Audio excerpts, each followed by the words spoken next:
Right, we are back for day 2 of Pokemon Red, done out of order. The last time that we were here, we figured out how to bypass Brock in the Pewter City Gym, but as a result, we were not ready to move on and take on the trainers past that on Route 3. So I did a little bit of training on my own. And as a result, we are going to continue to play.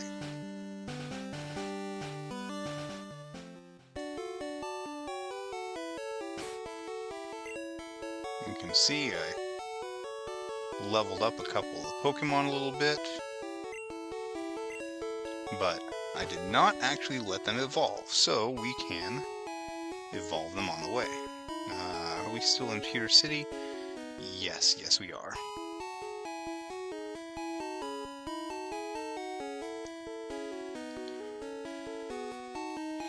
Okay, so we gotta get past this kid again. What, 2 steps away in order to get him to show up? And set on save.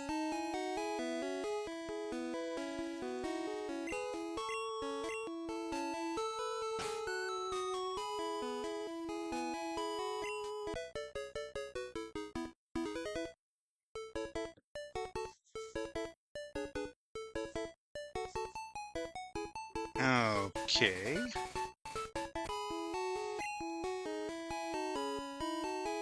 And then Invisible Kid walks back. Hopefully now he's reset. You know what I didn't try doing is getting past here a second time. So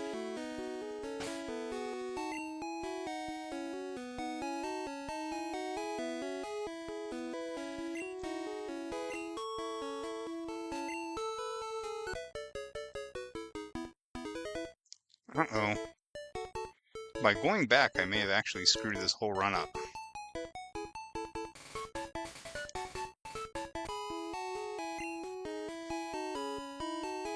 I may actually legitimately need to reset this thing and try all over again. We're gonna find out though.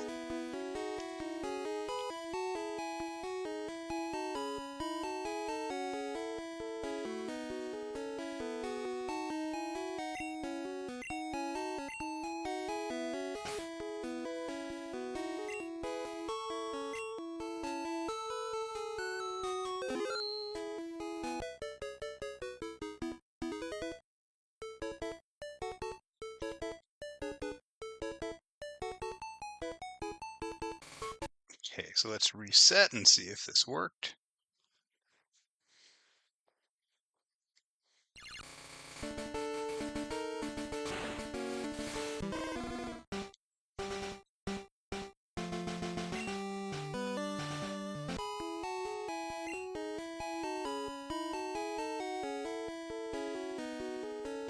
Okay, alright. We managed to get past him. Okay, we already fought this girl. We gotta fight this guy.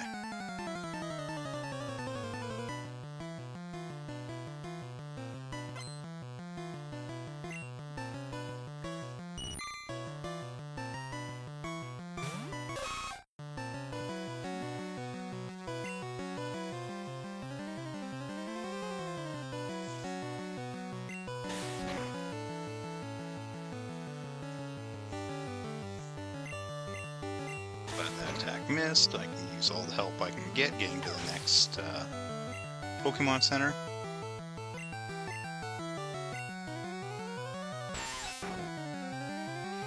So today we actually want to get through Mount Moon.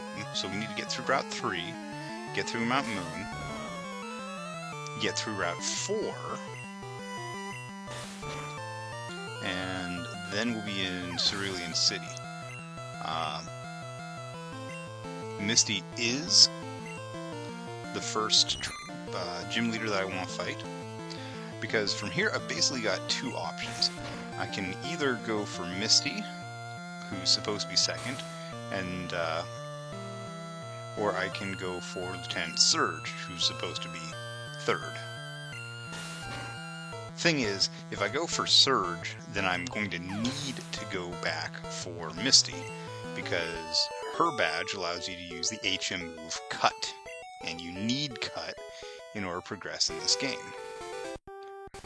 I can't go down because, yeah, it would make me jump to that ledge. So I am going to need to do Misty basically before I move away from, like, Viridian City, I think, is the one where Surge is.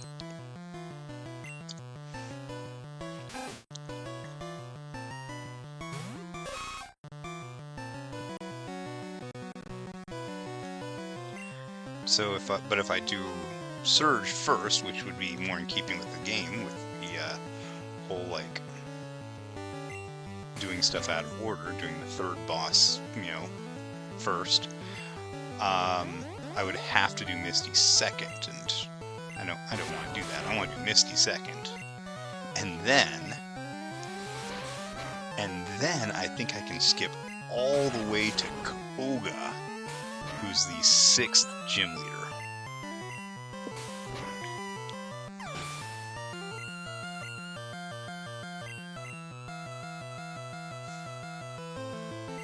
Now we're gonna keep Rex in here.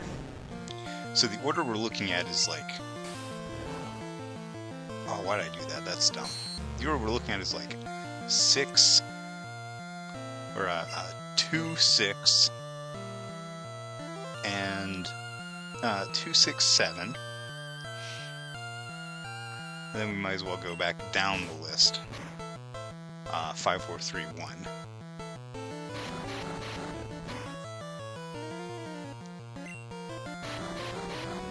Okay, Rap is like super OP in this version because it just absolutely prevents you from doing anything as long as your Pokemon is wrapped.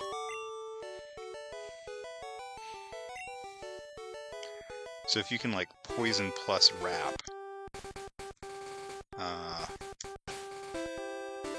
I'm saving because there's a trainer up here somewhere who I'm going to need in order to get a Mewlator.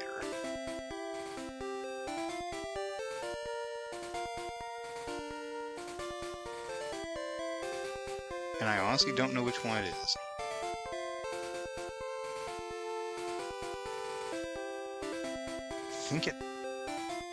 I don't think it's either of these ones.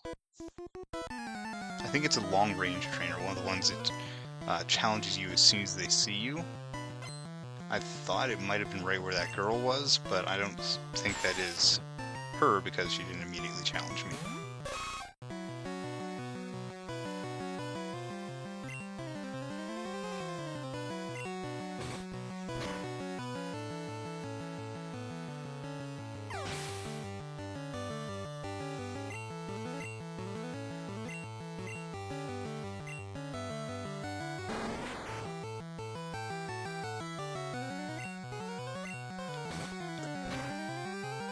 That Kakuna is ready to evolve, man.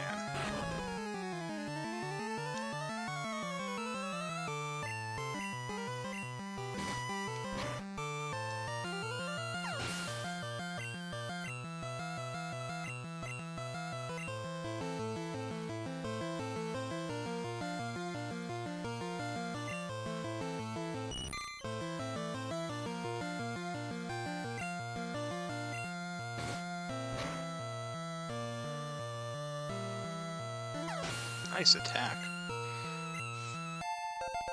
Another thing I want to do once I get up here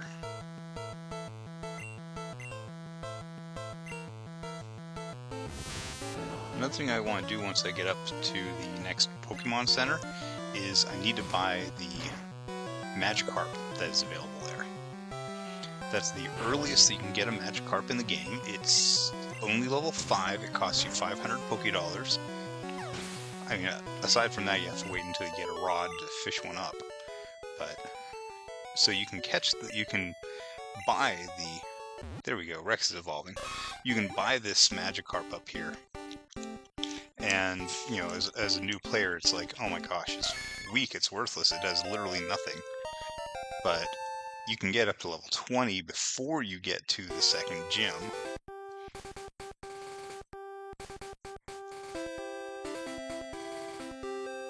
I'm going to leave her be for now. You can get up to level 20 before you get to the second gym, and just have, like, one of the best water-type Pokemon in the game already.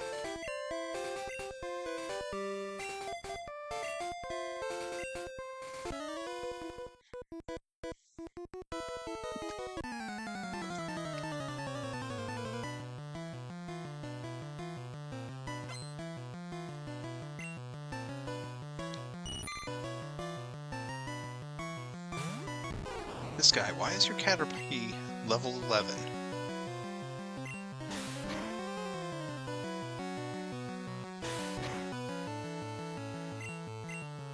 I'm also actually really happy that I picked Bulbasaur. I picked Bulbasaur specifically because I was planning on doing Misty second, or Misty first, and I want the advantage. But I realized after the fact that the best grass-type Pokemon in the generation isn't actually available in Red. It's a blue exclusive, and that's Victory Bell. So Venusaur is by far the best grass-type Pokemon that I can get in this game. Oh my gosh. This is going to be obnoxious. I'm just going to use Mitokines here.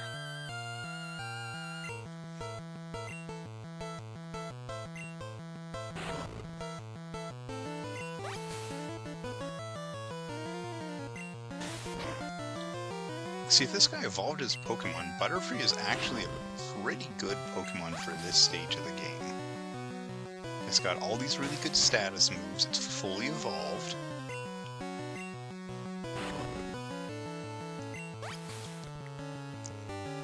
But the Pokemon that I've got with me right now, Garlic here is probably the only one that's going to stay with me for the entire game.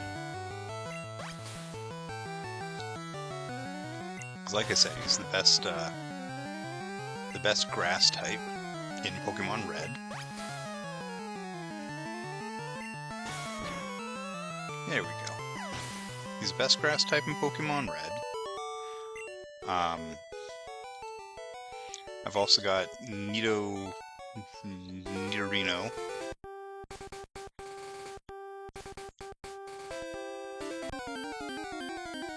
who is good. Once I evolve him, he's going to be amazing. But evolving him is going to be something I'm going to do a little bit later. Well, I can't evolve him just by leveling. I need to evolve him by using a Moonstone, and there are 2 of them, I think, in Mountain Moon.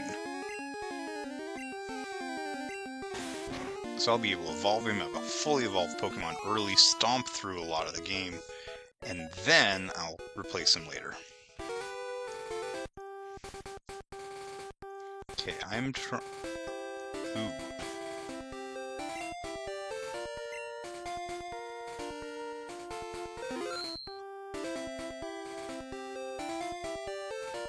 Okay, I expected there to be a dude right there waiting for me.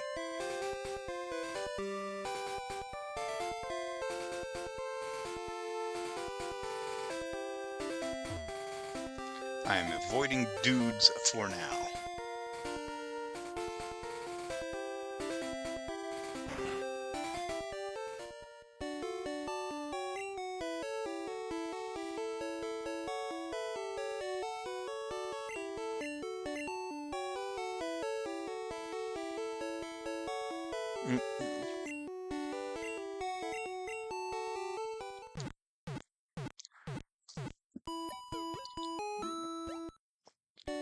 But I'm going to pick up Gyarados here.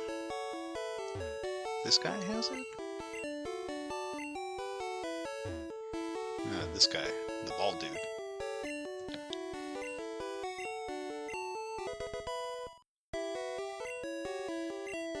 Alright, let's name Magikarp. What is Magikarp's name? We all know what Mr. Magikarp's name is, right?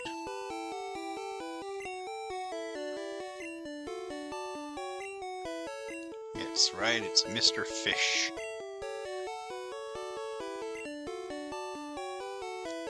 Okay, you know what that's a reference to?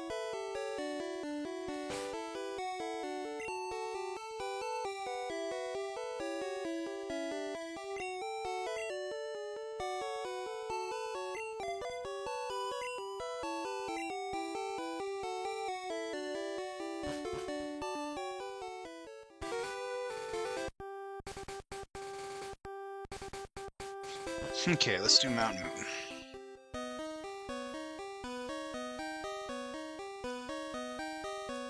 There's some items to pick up. There are a lot of Zubats.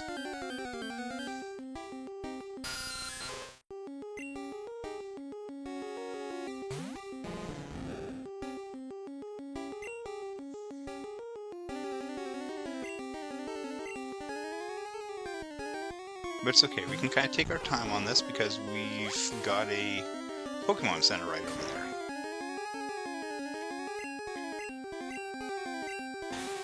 We don't need to travel all the way back to Pewter City for a Pokemon Center again. We can just go back to the base of Mountain Moon.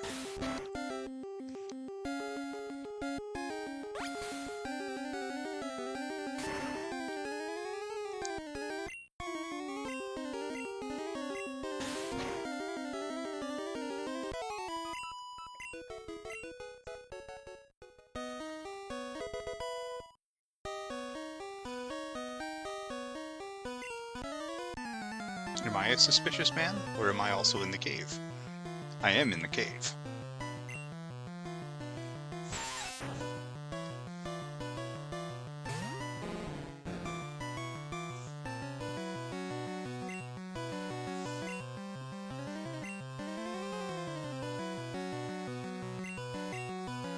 We're going with Rex because we really don't want to get poisoned here.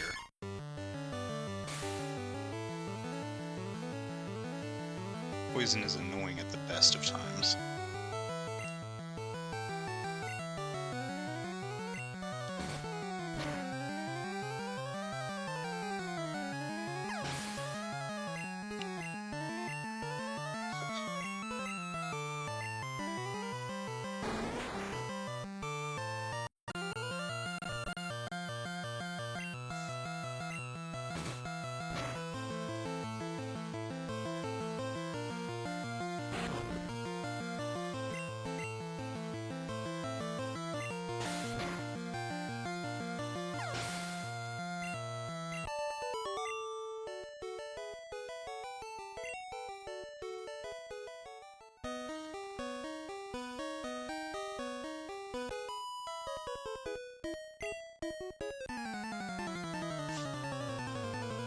Are you playing hide and seek in a cave? That's how you get... That's how you die. That's how you die alone, lady.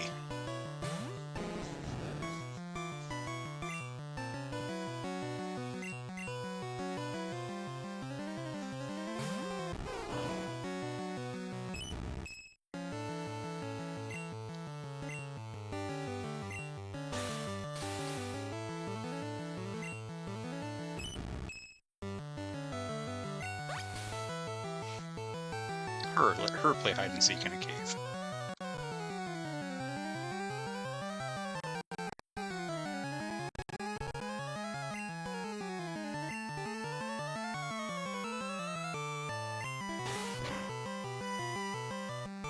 So in this case, I'm actually hoping... I guess that's not going to work. I was like, yeah, I kind of hope that it just takes a long time for this Clefairy to do any damage, and it doesn't really attack, it just uses Growl, so that I can just, you know, use Leech Seed to heal, but no.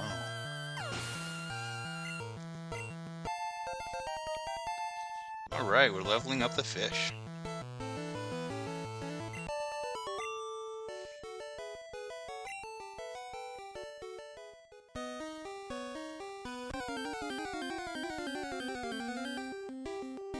Zubat! Yay! Everybody's favorite!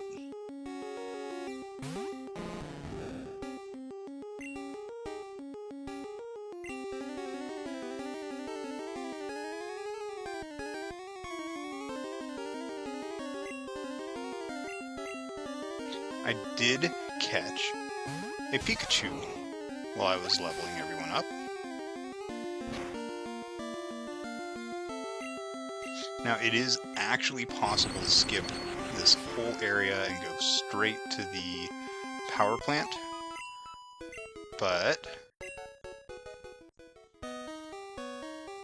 I didn't really want to do that. That seems like a huge chore. So instead, I went and I caught a Pikachu to help me out with the next gym.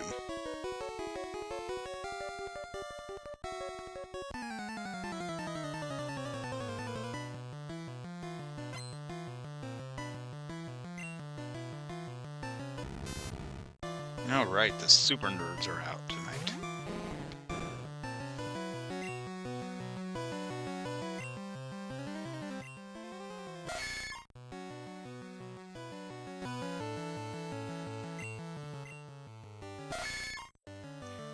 Just plain poison.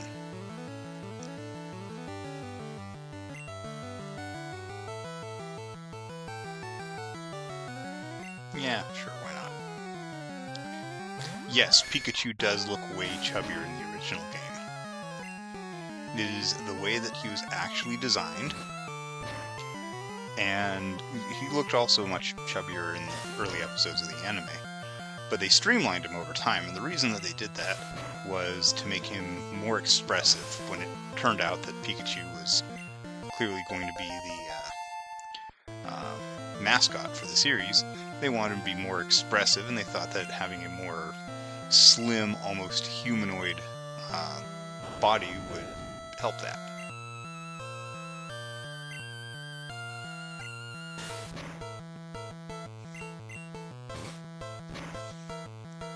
Jeez, Rex is like so much stronger than anything in here.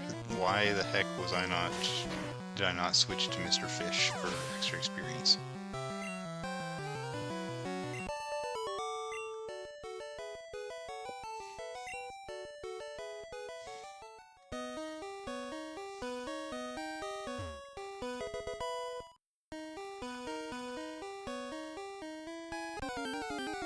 Personally, I still think they should have made Eevee the mascot. I mean, kind of, good on them for not making one of the 3 first partner Pokemon as the primary mascot, because that would make everyone who didn't pick that one feel bad.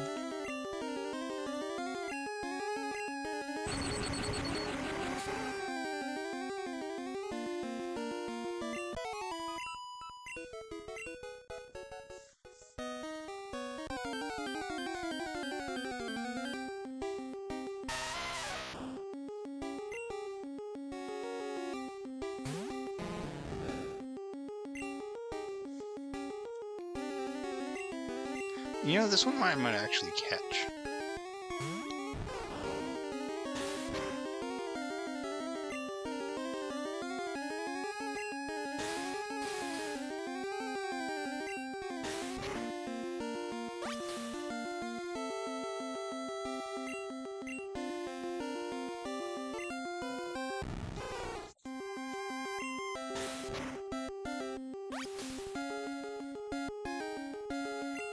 Oh my gosh. I don't think that I can actually, I don't think I can actually, weaken him enough to catch him reliably.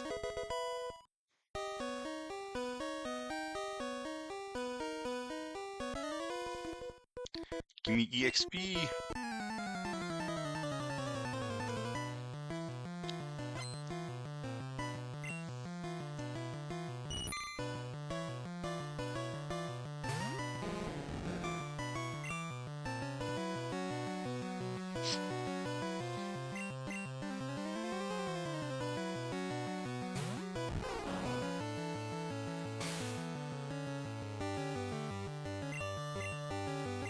I really need Garlic to evolve here.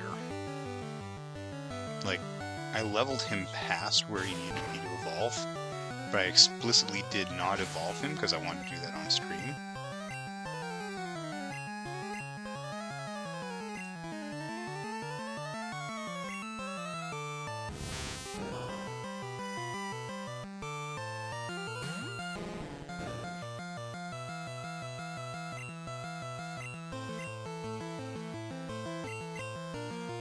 Okay, so if you're watching this on YouTube after the fact, then fast forward through this part, seriously, because I'm going to use Leech Seed to just recover some HP. I'm just gonna, you know, use that to suck all the life out of this Metapod, and it's gonna take a while.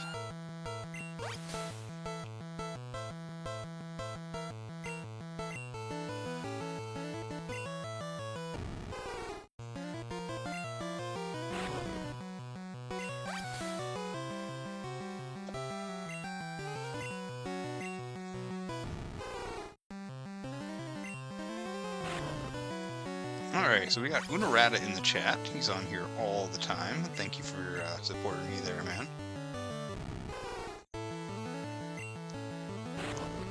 Says skip forward 5 minutes. That might be a good idea there.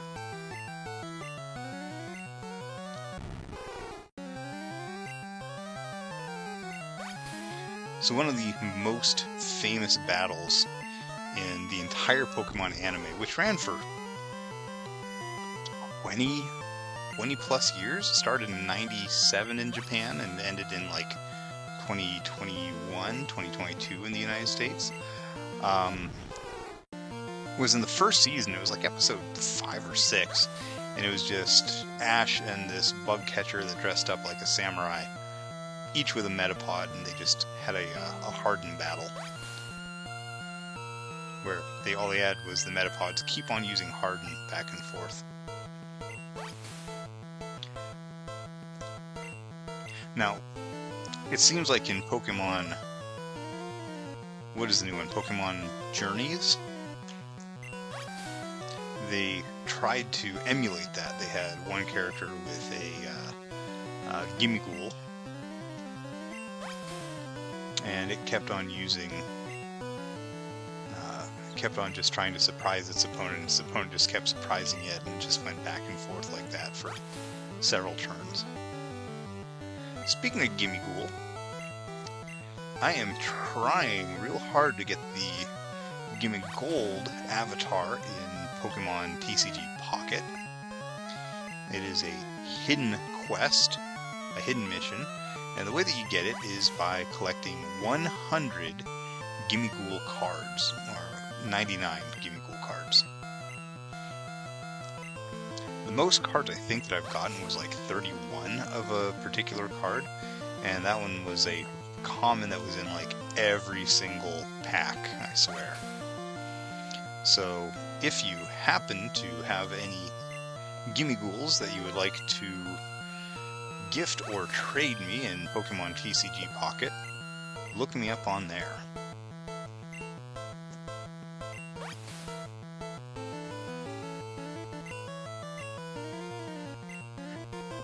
Alright, we're slowly healing.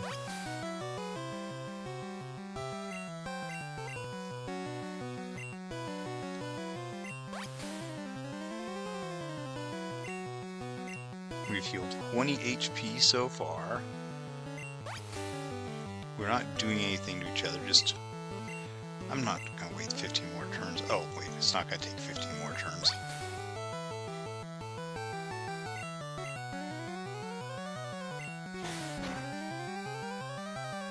Alright, let's speed up a little bit with the tackle there.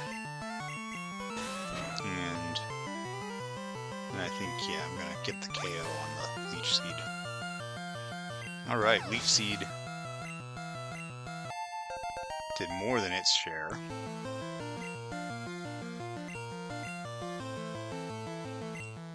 Let's switch back to Mr. Fish, who's up to level 8 already.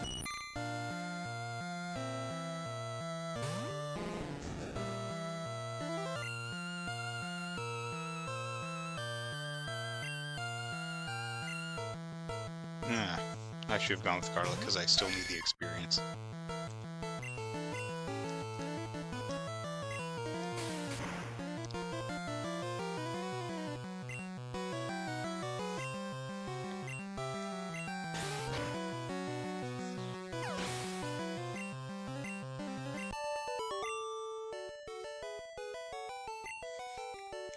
Gyarados, Magikarp here, Mr. Fish, that's going to make up the second permanent-ish member of my team.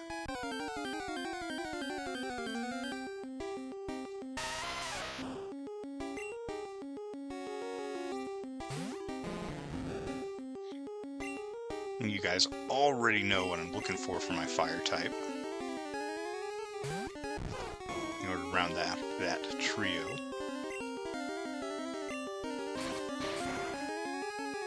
And then after Grass, Fire, Water, I want to pick up a Psychic. Oh, why not Mr. Fish? Mr. Fish is a reference to something. It's a reference to a now defunct webcomic that I absolutely love. Also, how you doing, Black Helm? Good to see you.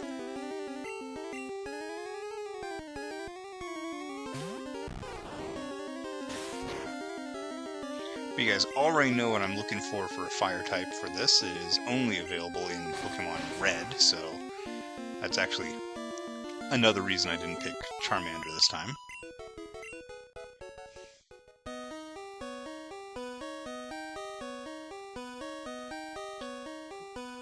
I don't think... Save frequently, kids.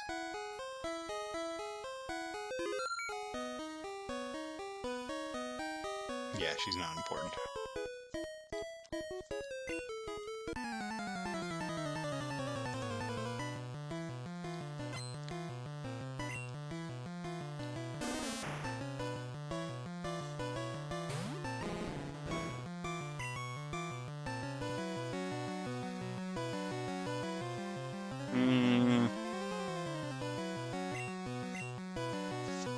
Pretty sure Oddish is still a pure grass type and doesn't pick up poison until later.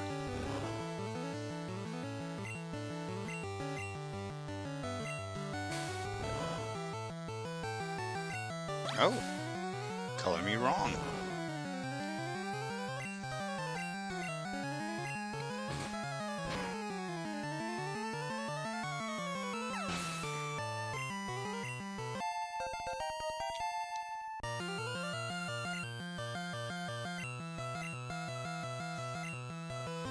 Okay, let's get Mr. Fish out there. Just got back from a work call. It's kind of late to have a work call. I mean, I guess if you're on call, that's what happens, right?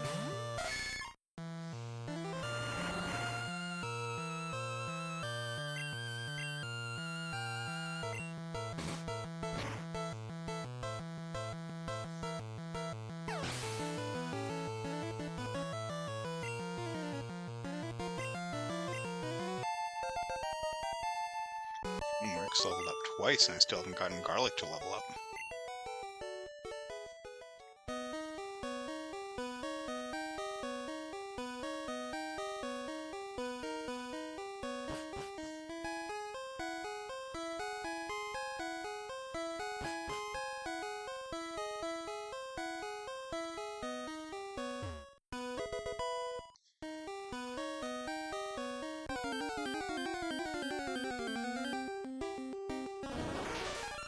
Hey, Paris!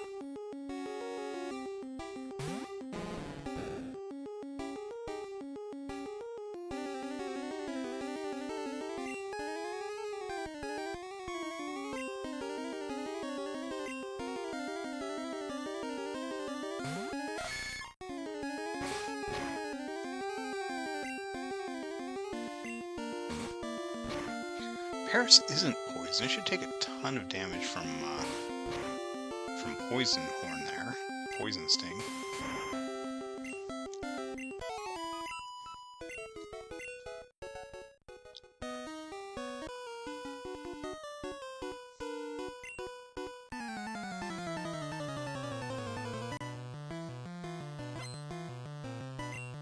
So early, you know, very, very early sprites for this game, or at least concept art, actually included the player character being an older character of an adult and carrying a whip, because you and your Pokemon were supposed to fight side by side.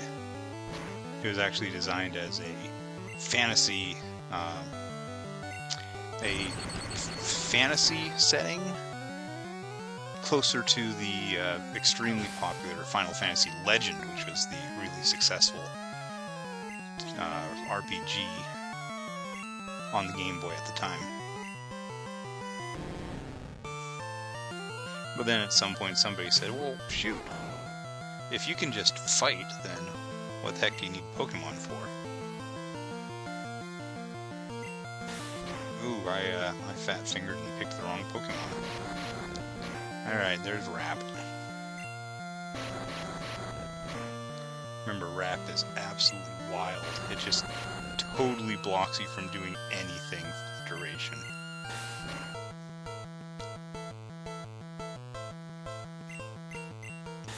It's actually one of the reasons that Victory Bell is so incredibly good. Victory Bell is like the best grass-type Pokemon in the first generation, because it has Rap.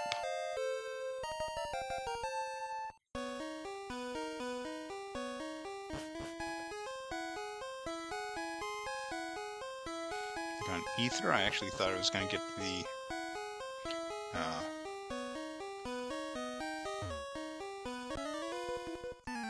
I was going to get the first Moonstone there. But nope, I'm wrong.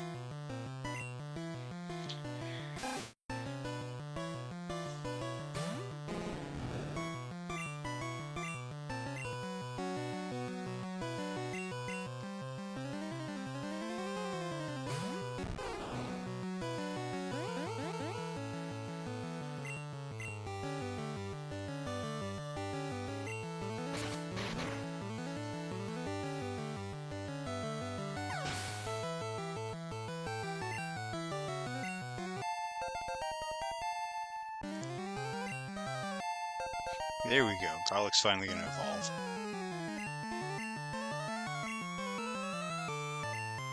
But we're going to keep on going back to Mr. Fish and getting him some experience.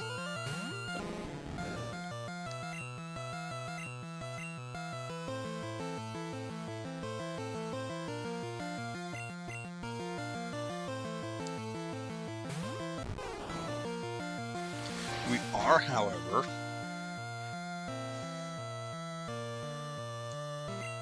at some point, when we get close to the end of the mountain, we are going to go all the way back to the beginning just to heal, because right as soon as we get out, we're going to have to fight with... Ah, shoot. Wrong button. We're going to have a fight with the rival.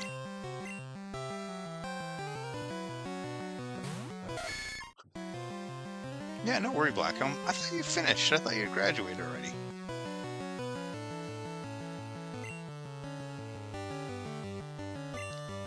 I switched to the wrong one again.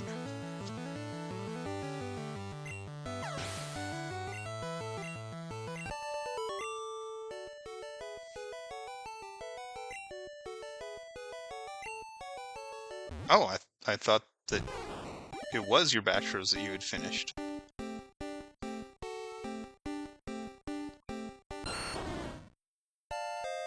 I forgot that Ivysaur sprite is standing up in this one. Wow.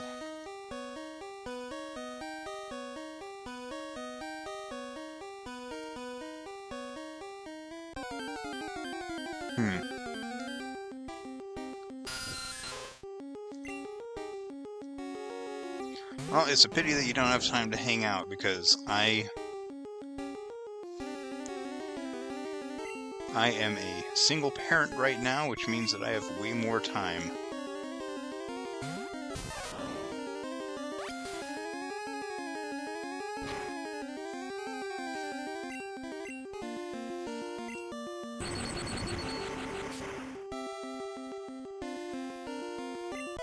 It is a really weird feeling when there's to have less work when there's half as many people.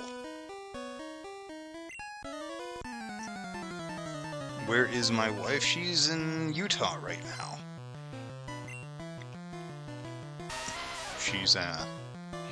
in the mainland to go to school for several weeks.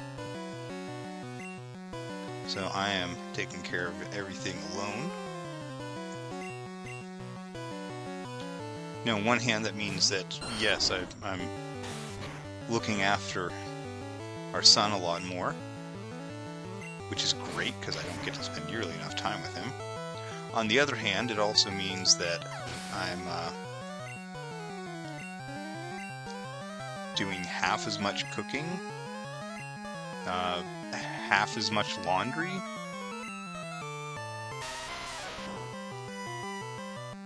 I get to cook exactly what I want instead of having to worry about, making more people happy, which is great.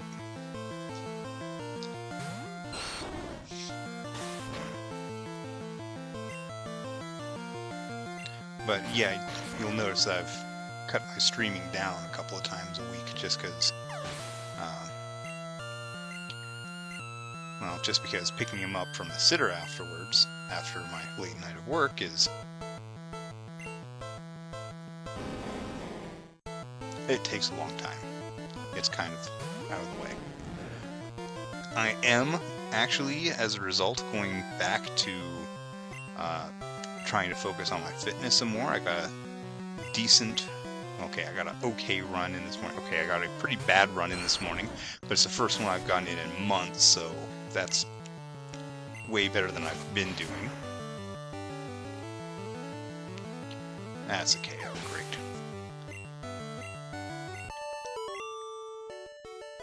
And trying to monitor my food, but there's lots of temptation, lots of leftover Christmas food. Alright. So we are out of power points on Vine Whip, so we're gonna head back to the front, heal up real fast.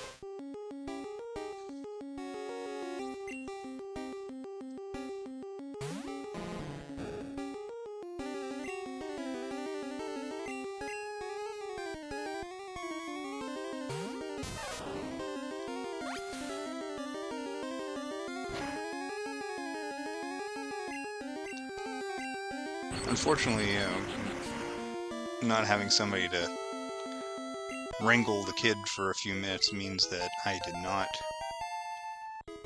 Well, if you weren't lazy, that's why I set up a gym in my garage. Problem is, then I'm not, losing money if I don't go to the gym, so I end up just forgetting to go.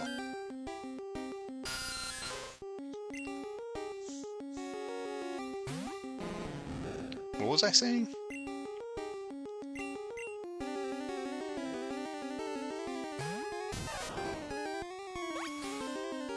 Oh, not having somebody to wrangle him for a few minutes meant that I did not get a chance to record for a couple of videos that I want to make today. I got, this morning, so I'm actually watching... I've never watched a lot of the Pokemon anime. I know, crazy, right? I've watched, many episodes, but, just sort of all over the place, catching it whenever it was on. So I'm actually sitting down and watching the whole thing from the beginning. I just finished the Indigo League and working on the, what's it called? The Orange League, the Orange Islands. And the first or second episode of that had a pretty significant revelation. Professor Oak was on the phone with Professor Ivy, and they were talking to each other and sort of, talking each other up and talking about their research. And Professor Ivy mentioned that Professor Oak had done a recent study.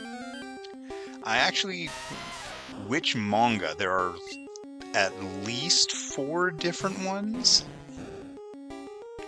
I actually read the entirety of The Electric Tale of Pikachu in the original publication, and boy, do I wish I still had a copy of that. That one has been out of print forever since the Pokemon Company realized that they had hired a hentai artist to draw it and had to significantly censor it in the United States. I do have a copy of Adventures, at least the first 7 volumes I got for Christmas from a librarian friend. And yes, I do need to reference that because there's some definitely some interesting stuff in there. I'm definitely going to be looking at it on the video where it talks about, where I ask, is it okay to sleep with a Pokemon? Because the Adventures was, they've got like whole stuff about taking baths with your Pokemon and stuff, which we all know is a single entendre. Anyway, so Professor Oak and Professor Ivy, they're having this discussion about their research, and Professor Ivy just sort of casually drops that Professor Oak just published an article about Anthro-Pokemon. This is all the way back in Season 2. It's like Season 2, Episode 30 or something. Specifically, he said something along the lines of... she said something along the lines of, I really enjoyed your piece on the obstacles to Anthro-Pokemon cohabitation.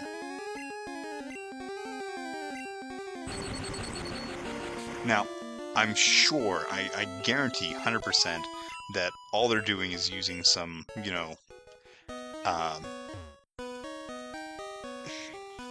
academic jargon in order to make it sound more technical than it really is. But what they're saying is, barriers from human and Pokemon cohabitation. But you don't say anthro to mean human. I mean, okay, yes, anthropology, right? But, that's the study of humans and human settlements and stuff. But that's pretty much the only place that you find it. So, conspiracy theory time. We've been following Pokemon for 30 years this year, 29 years worth of anime, 30 years worth of games, 26 years worth of trading card game. And a lot of the Pokemon world is still unexplored. We've seen a significant portion, but we also know that we don't know. We've seen several Pokemon that we don't know where they originally came from. We've seen several that are considered invasive species or introduced from other regions that we've never seen their original region, like Yungoos, for example, the Mongoose Pokemon.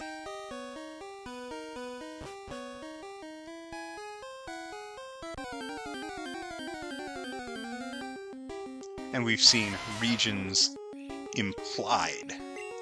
There are several things that imply that there is a version of India in the Pokemon world.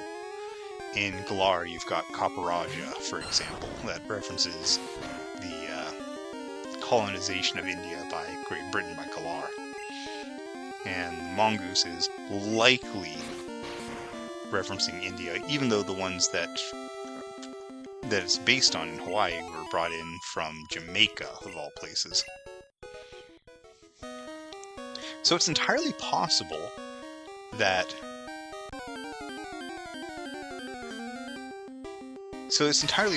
yeah, there is somewhere in the Pokemon world where Anthro-Pokemon do exist and have some sort of a society. And we just haven't seen it, largely because most people in the Pokemon world aren't ready to, sit down at Starbucks with furries. But over time, we have seen more and more bipedal, anthropomorphic, straight up furry Pokemon, especially in the form of first partner Pokemon. We've got Cinderace and Braixen and I keep saying Braixen like Braixen is the final form, but I know it's not. Rillaboom and Meowscarada and all of these, and I wonder if this is actually the result of Professor Oak's research. And one of the things that he's doing in order to remove the barrier to cohabitation is to sort of drip feed this idea that there are Pokemon that, you know, walk around and use doors and chairs and stuff and basically act like humans. I think there's...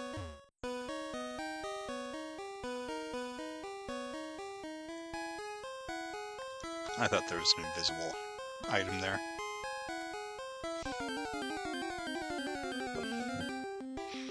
We've actually seen that in some media before. I think it was a book by Diana Wynne Jones that was... There we go. Diana Wynne Jones that was focused on these guys who were like supposed to keep people from finding out that all of the old myths and legends and, you know, mythical creatures and stuff were real. But they weren't actually supposed to stop people from finding out.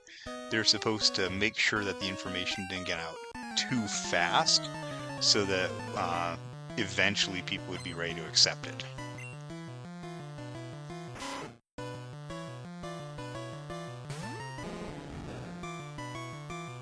This might be the highest level thing we've seen in here so far.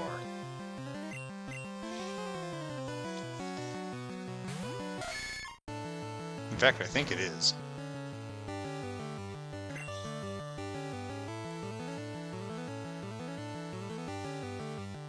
Yeah, I know there's an invisible item somewhere pretty close in here.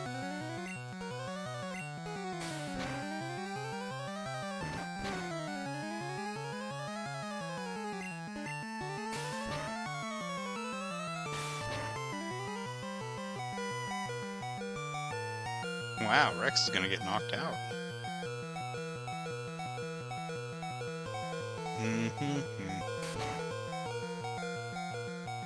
There's the poison. I was hoping for that on, like, turn 1.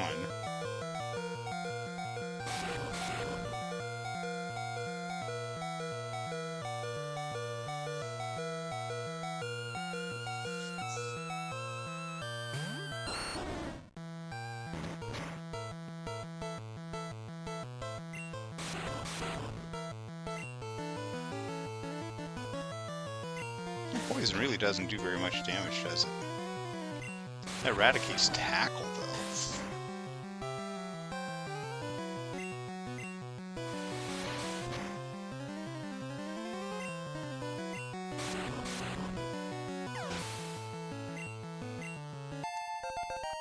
Alright, Mr. Fish, good leveling up.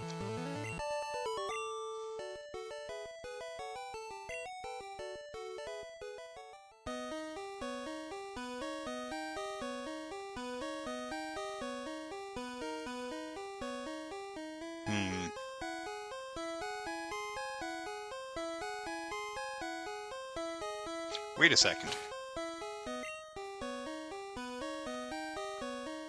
I found a moonstone. Yes!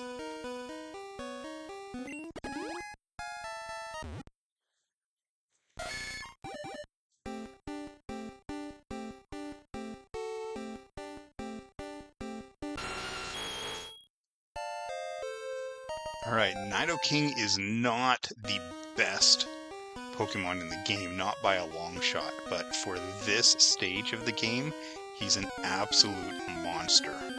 Have I decided which evolution to use? If it comes down to using one, Jolteon by far is the best in this generation. Vaporeon is really solid and good, but there are way better water-type Pokemon, and I've already got this Magikarp that's getting closer and closer to evolving. Flareon has the most unfortunate stat spread. Remember, Pokemon Red is before the...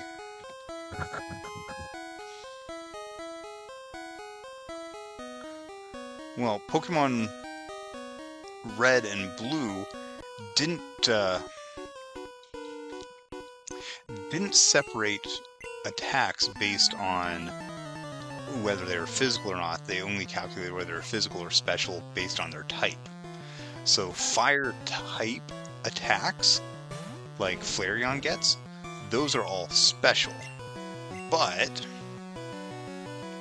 and here's the big but, let's get Peggy in here. But, Flareon has very high attack and pretty pathetic special attack, which means it basically does no damage. Jolteon has one of the higher speed stats in the entire game and pretty decent special. Special is both special attack and special defense, which means that it's reasonably tanky too.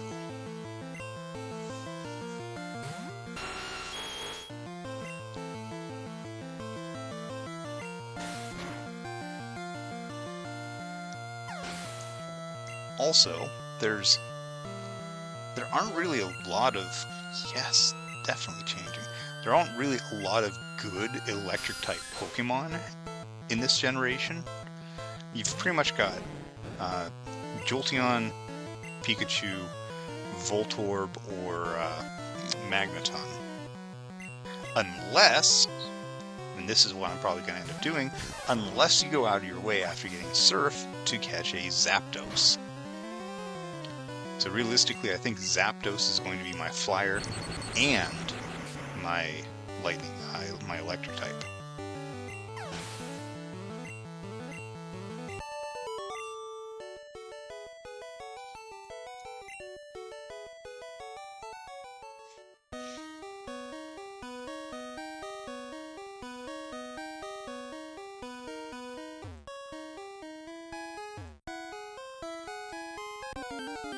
Wait. I'm walking back and forth because I feel like there's a hidden item here and I can't find it.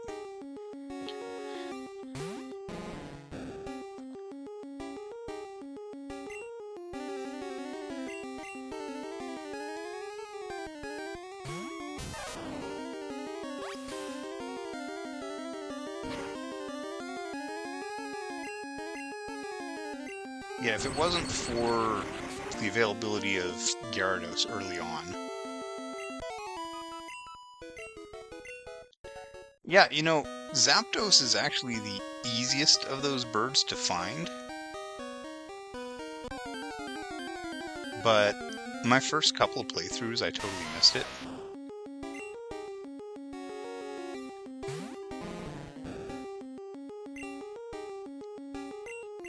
Like, I didn't even know that there was that route over there. Moltres, I think you have to encounter. It's like in the middle of Victory Road. I don't think you have to fight it, but you're gonna see it on the way.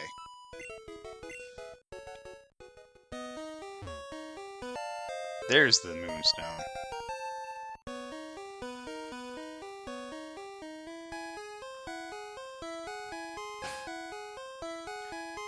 Blackcomb, you never noticed that on Articuno, Zapdos, and Moltres?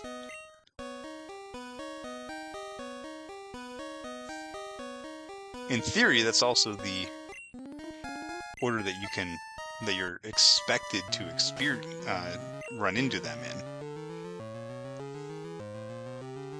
This is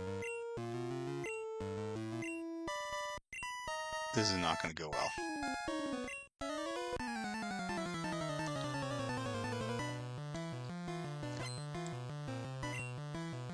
Well, they repeated that number system in Generation 5.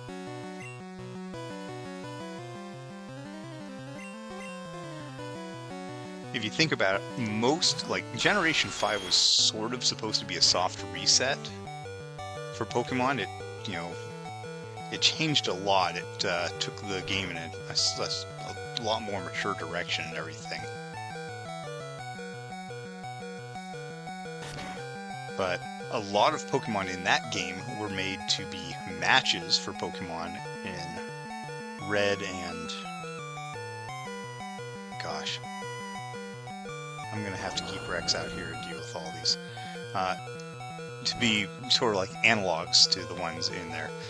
Gen 5 was black and white, which a lot of people didn't like, especially because you couldn't actually...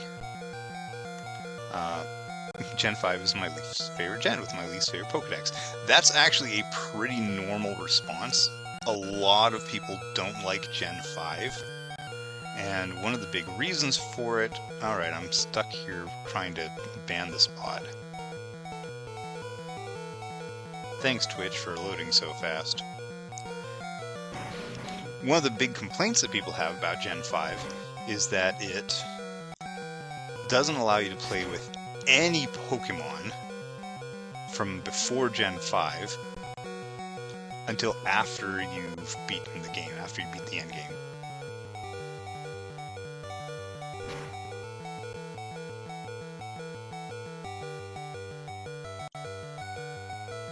Alright, can we close this dang thing? Jeez. Alright, there we go. About time.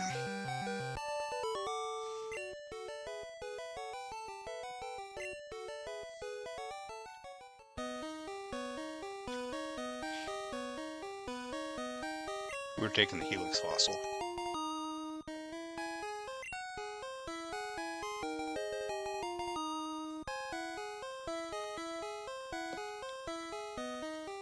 Alright, I'm gonna walk back out, heal, and then come right back through again.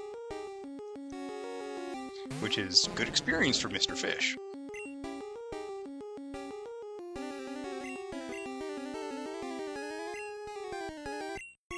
Good experience for Donder, too.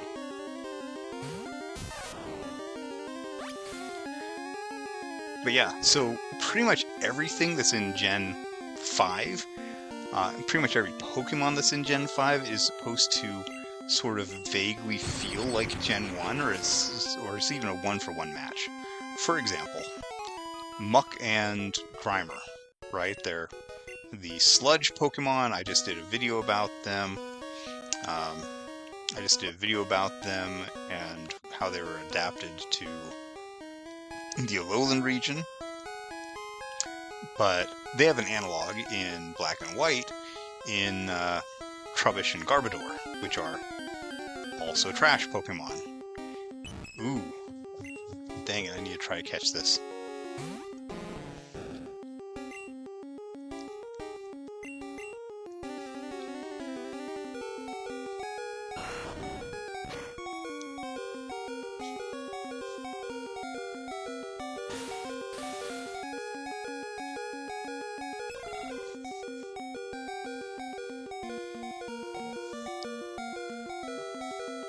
Alright, you also had Drowsy and Hypno. Drowsy and Hypno were like Dream Eaters. They're based on... Well, they're based on tapirs, but there's also a mythical creature that are based on too. That's a Dream Eater in Chinese mythology, I think. And then in Black and White, you've got Munna, which is also based on a tapir and also eats your dreams.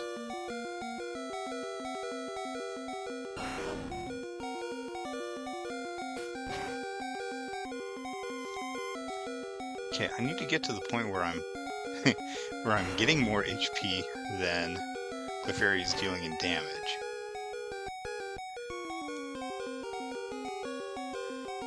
Because right now I'm like one crit away from getting killed. I mean, I've lowered its attack like 5 times now, and it's still hitting for exactly 2 damage.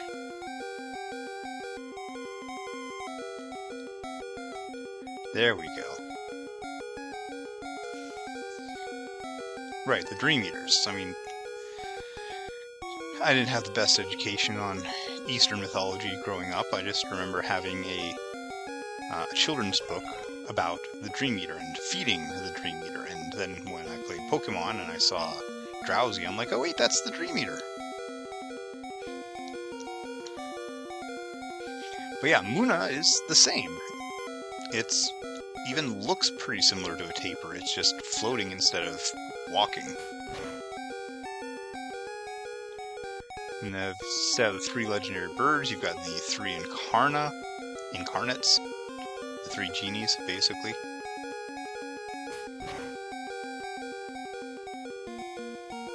But they didn't do it with the genies, but they did keep the 1, 2, 3 naming convention from Articuno, Zapdos, and Moltres, and they slapped it on the pseudo-legendary from the generation, which is why, and just changed it from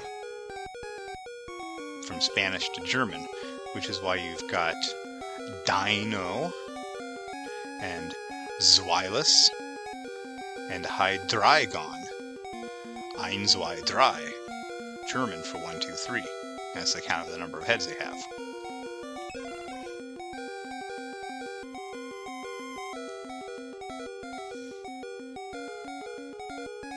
Okay, that should be low enough, because otherwise I'm going to be SOL.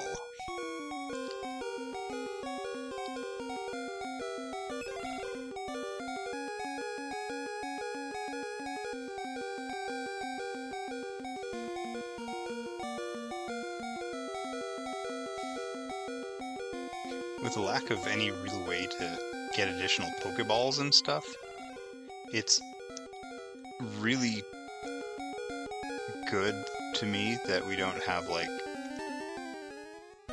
shiny Pokemon in here, because, you know, I think I'm pretty close to the maximum possible Pokeballs I could have at this time. And I'm very close to running out.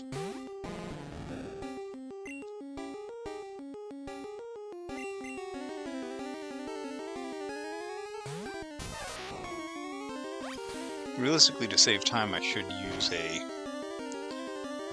escape rope to get out of here, but Mr. Fish needs the experience. Donder needs some experience too.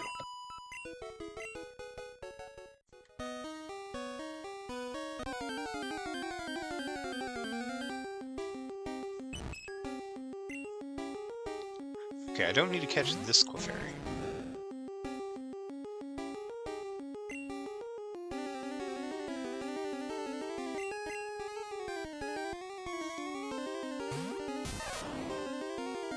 You know what I need to figure out pretty quick? I think... Oh, is that alpha for me? I think that there's a way to catch Mew before the next gym.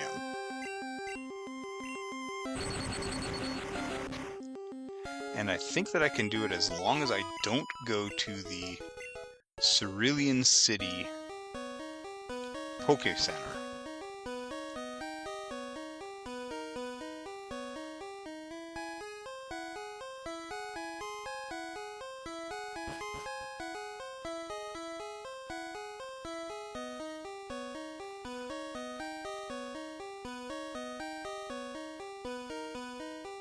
Yeah, actually, I know, like, I thought it was Nugget Bridge. If you've got those steps handy, yes, I will totally take them. It'll save me from looking them up. I've done the version to get him at Lavender Town several times. Oh boy.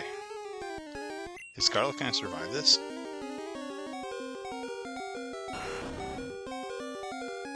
Yes! Good experience. Yummy, yummy EXP. Okay, so there's going to be a guy on Nugget Bridge, or past Nugget Bridge, who is going to try to attack me. And then I can use basically the same trick that we used to get past Pewter City. There we go, all the way out, all the way back here to heal. Basically the same thing that we used to get past Pewter City, to come all the way back here, and I feel like I would need Fly, though. No. I need to catch an Abra to get Teleport, that's right.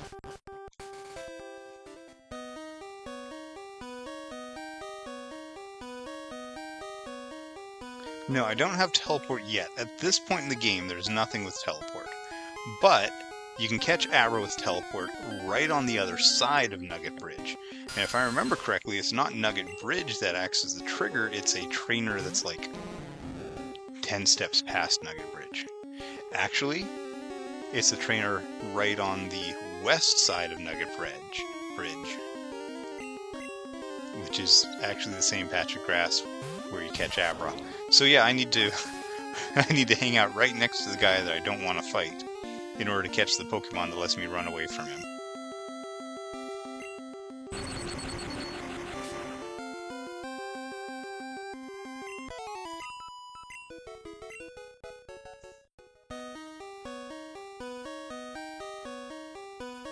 Right, okay, I remember.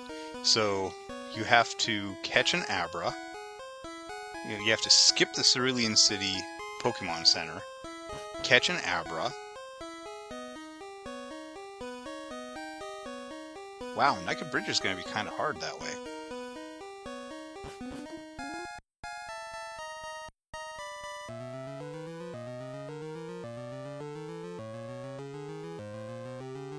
Am I in the right place? Yeah.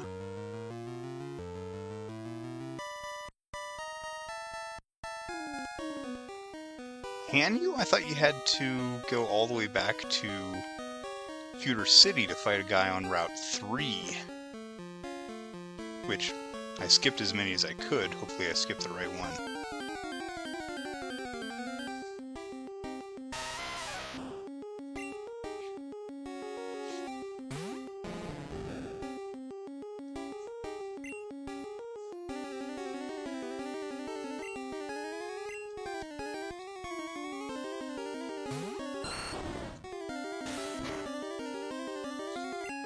You know, I also realized I'm probably going to go up against Gary with, like, functionally 2 Pokemon.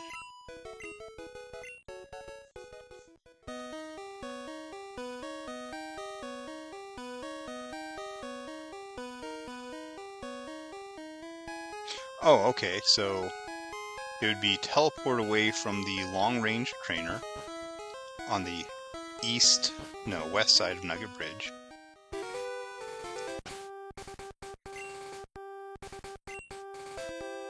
Go up and fight the guy with Slowpoke.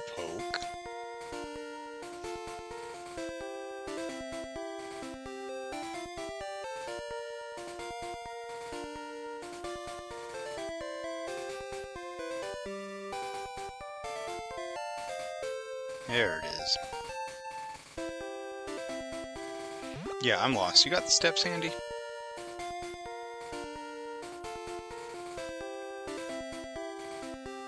I feel like I'm supposed to have bumped into my rival already.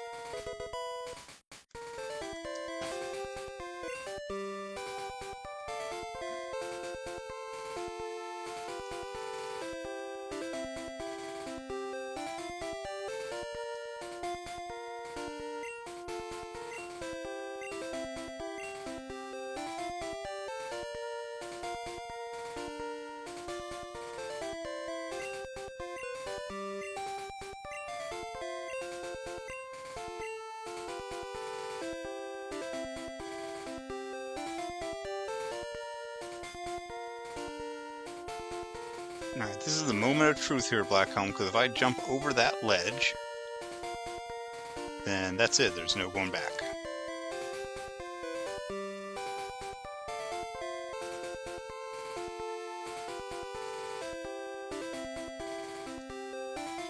Yeah, I got my phone here. You can send me them.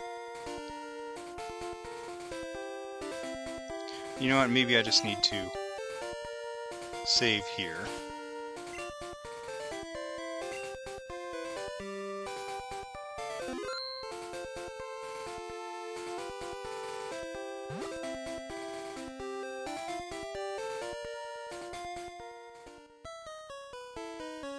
I thought I was supposed to get attacked like as soon as I stepped out of here.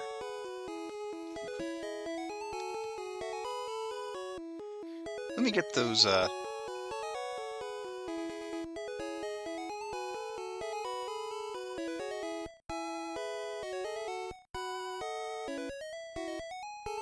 Get those steps real fast.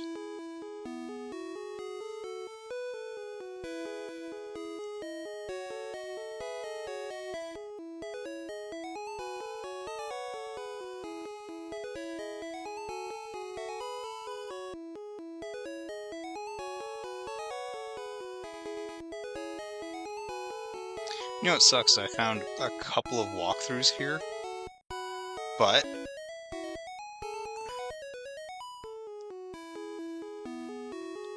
they are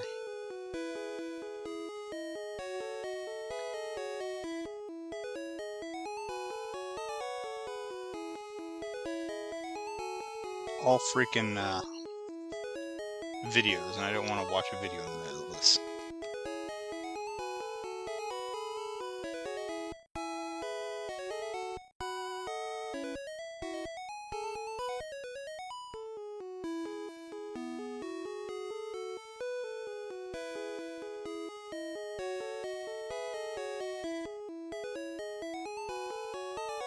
Oh, Lord.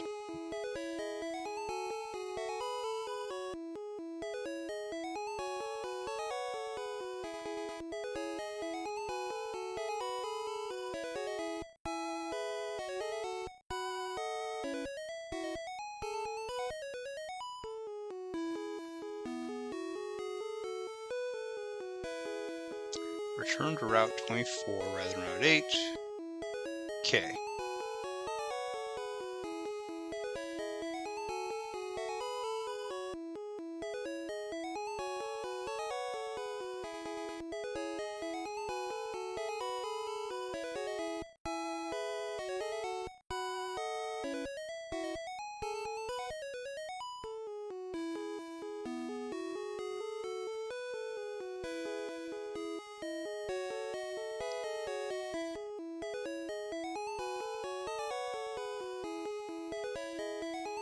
Alright, so the method that Black Helm sent me is missing a little bit of information. It's got the stuff cut off because it only has substitutes. Okay, so Junior Trainer, that should be the one up top with the Slowpoke, and the first swimmer in Cerulean City. So I think that means I need to trigger the kid with a Slowpoke, teleport away to this Poke Center, and then go and fight the first trainer in the gym, if that's how I'm reading it.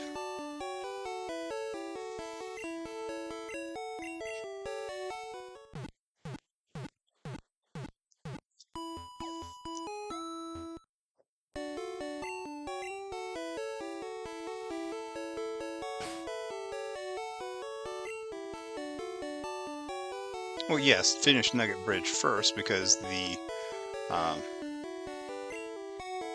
that I actually need to beat, or the guy that I actually need to trigger, is above Nugget Bridge, and that's also where the Abras are.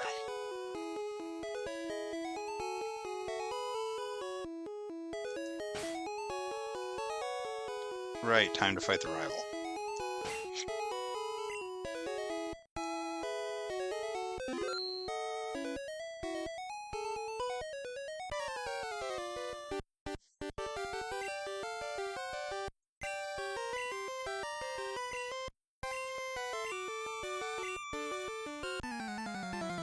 I got a Magikarp.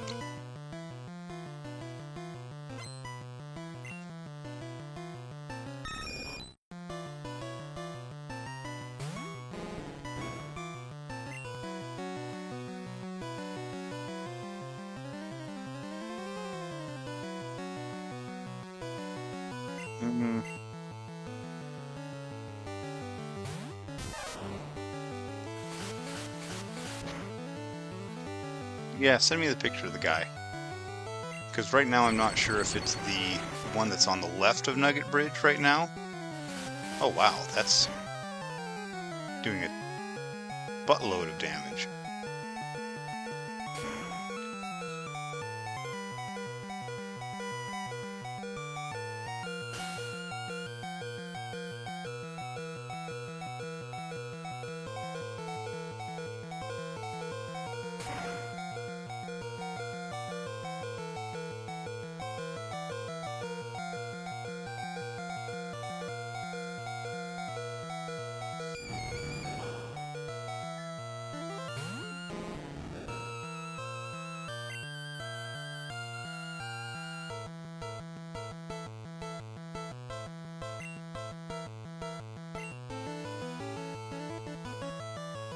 Yeah, guy on the west side of the bridge. Wait, does this Abra only know teleport? It does. Aye.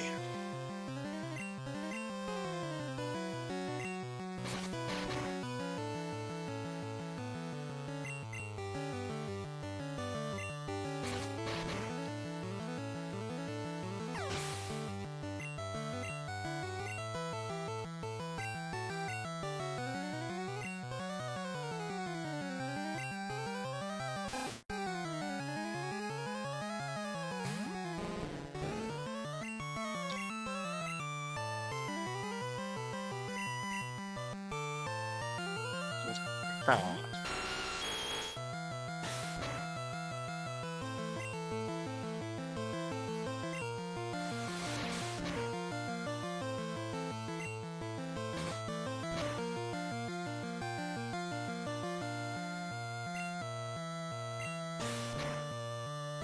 There we go.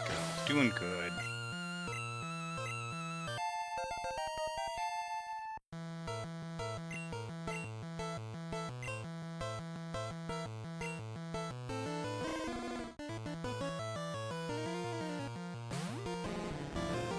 Didn't evolve his Charmander. Interesting.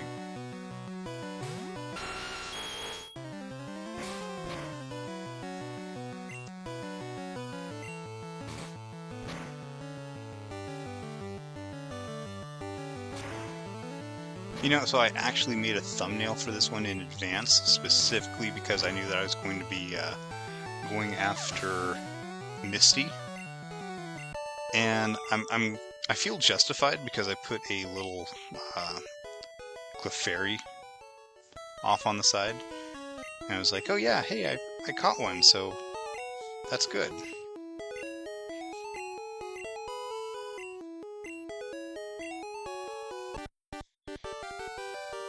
Alright, buddy, smell you later.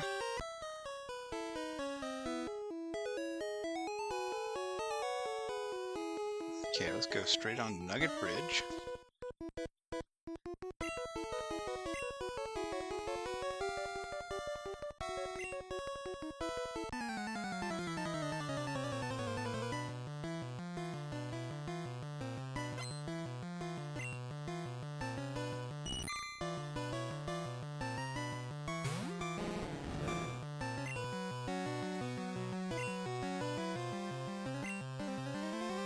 Okay.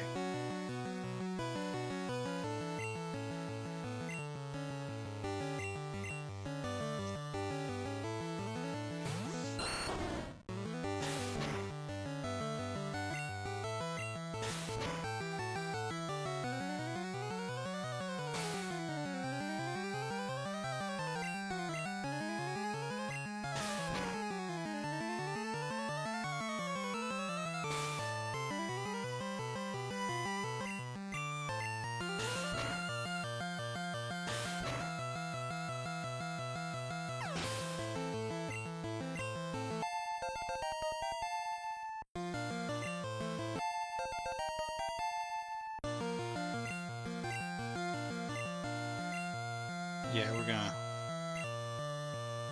Oh gosh, what will we get rid of?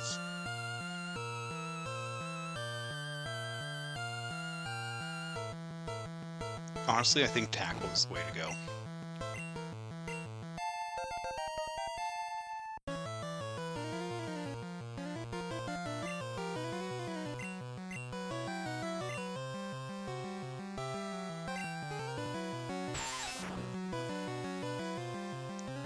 Yeah, I mean, Growl is kind of useful now.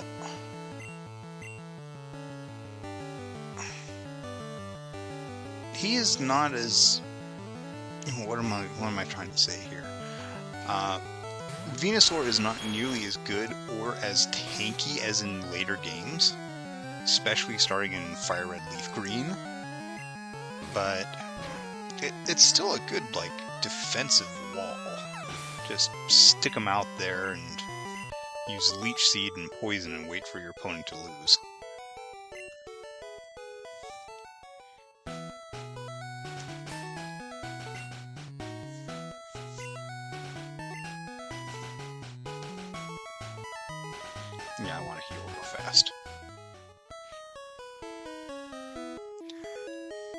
I would really like to be able to run, but that actually wasn't originally implemented. Yeah, Leech Seed does very, very little.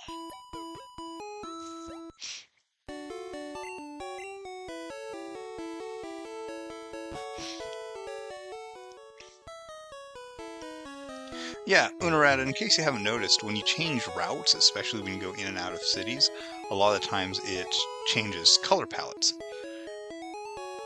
And that's intentional. So the city down below is Cerulean City, which is, cerulean is like a water blue, and so when you go in and out of the city, it turns blue. Pewter City, the one that we were at before, is pewter is, gray, so it's a gray city. Now, Pokemon was developed pretty late in the Game Boy, in the original Game Boy's life cycle. In fact, I think the Game Boy Color was already on the market when, well, I think they had been on the market for a couple of years when Pokemon Red and Green came out in Japan. So, rather than actually making the game specifically for the Game Boy Color, they made it for the regular Game Boy, so it's accessible to everyone. But a little bit of color was programmed in to, make it stand out a little bit more on the color.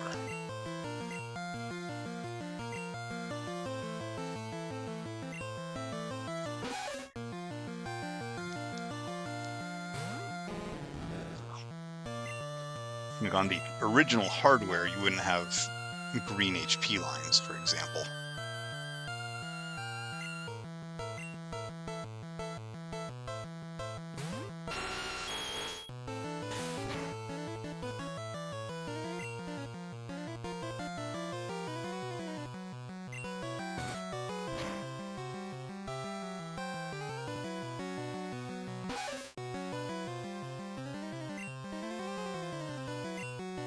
Blackhelm says Color came out after Pokemon, but I'm not sure.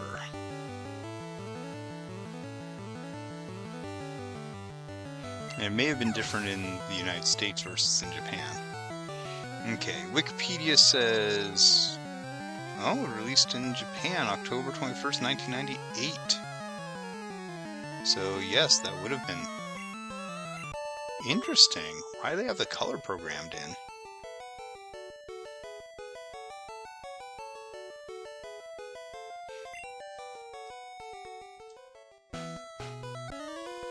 I think somebody may have been thinking ahead there, planning for the transition.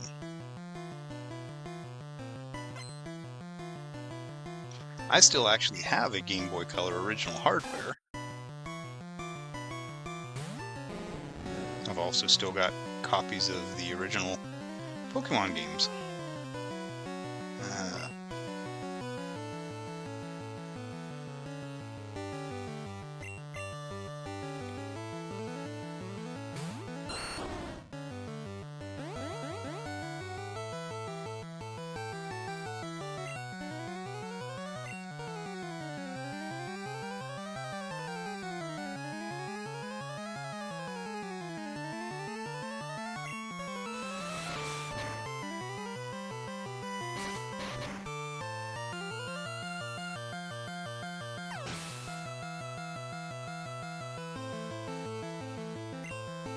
Yeah, I didn't get to watch much TV there, Blackhelm. That's one of the reasons I never watched Pokemon as a kid. When it first came out, it wasn't expected to do very well, and so a lot of channels dropped it at like 6 a.m. So you might be able to catch it getting ready for school, but my house was so far away from the school, I was one of the first people on and the last people off the bus.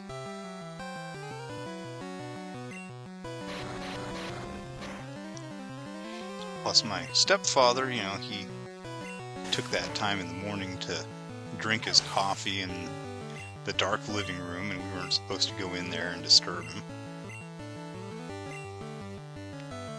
So, I never caught the Pokemon anime until years later. Yu-Gi-Oh! I caught a couple times. Yeah, we're old men, Blackhelm. I saved money from mowing yards for a couple of months to buy a Game Boy Color and Pokémon Red because,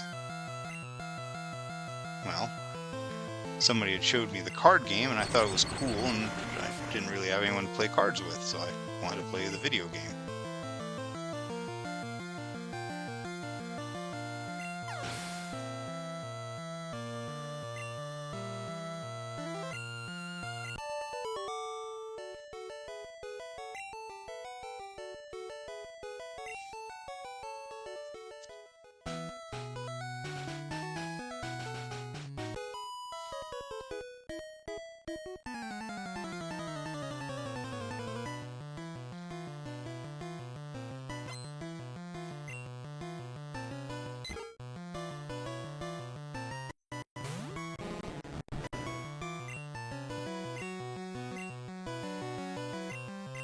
You know, I'm really happy right now that I took the time to go and catch a Pikachu.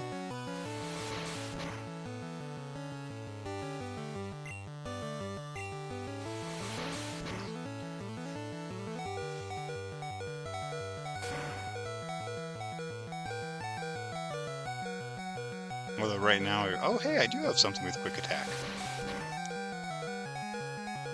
Screw you, Pidgey.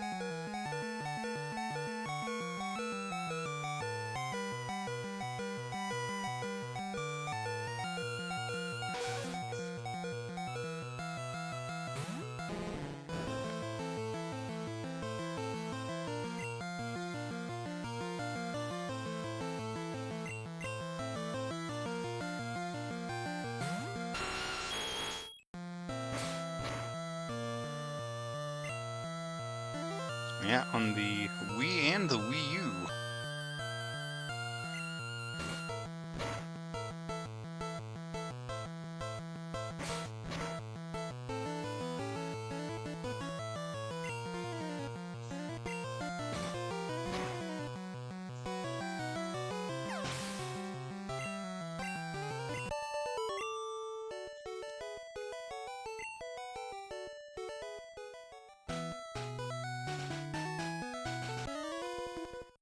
Okay.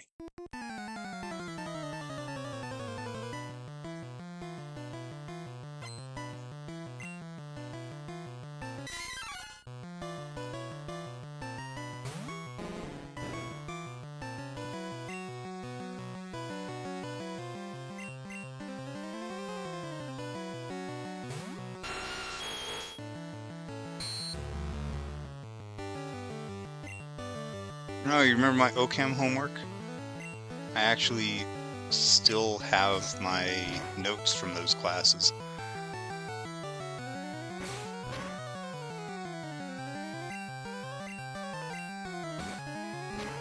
Yeah, one of the crazy things about advanced physics and chemistry is that if you actually, like, don't know what you're looking at and you grab one of those books, it looks an awful lot like a grimoire. You've got just all these esoteric diagrams, and in the case of organic chemistry, a lot of times they kind of look like magic circles. Okay, how's my team doing? If you loved organic chemistry, then you've never done organic chemistry.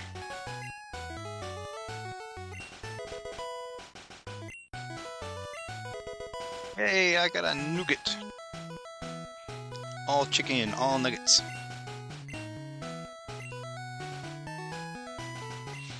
In the Let's Go remakes, this guy actually changes clothes right here. Like, he just does a little spin around and turns into a Team Rocket grunt.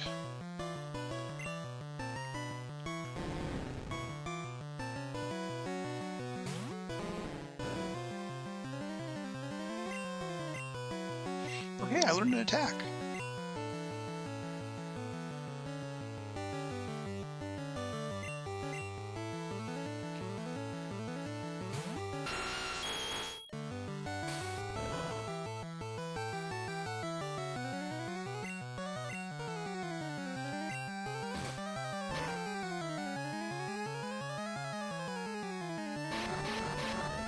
Ooh, rap. Yeah, the next time I do a first gen playthrough, I mean, if I do a blue playthrough at some point, then I definitely need to get a victory belt for using rap with.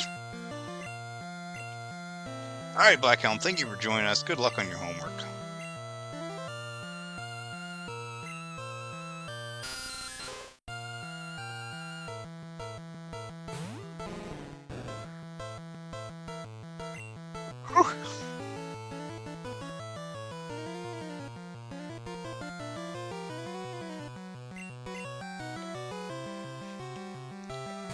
Alright, Rick is our sacrificial lamb here. Or sacrificial ratata.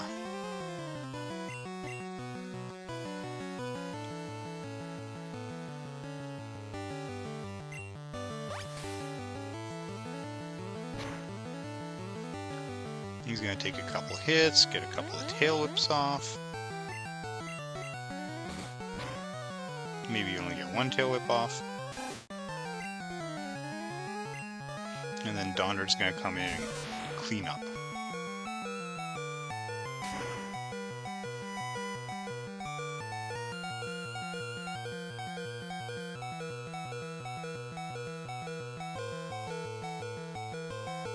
Oh no!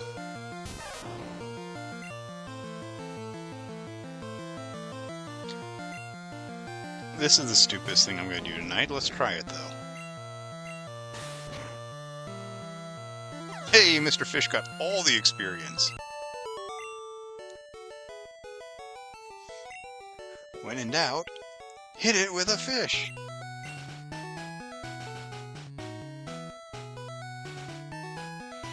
Okay, so I want to make sure that I don't trigger this guy. Which means I need to find an Abra and catch it in here. There's an Abra.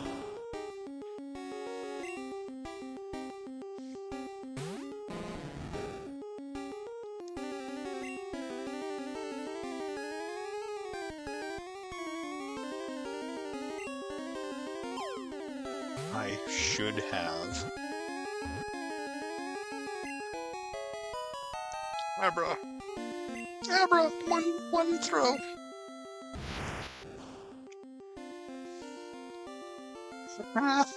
Good luck catching it, I got it.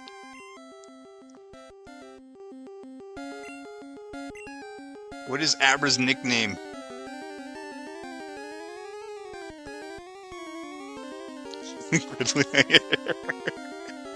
Yeah, you're surprised. I got it on the first try. That was straight up luck.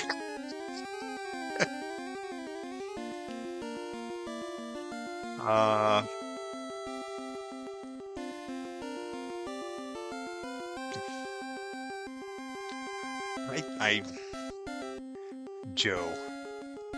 You know what? Why not? His name is Joe.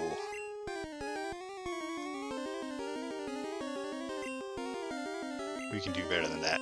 Joe Mama. There. That is a good Pokemon name. Alright, get away from this guy.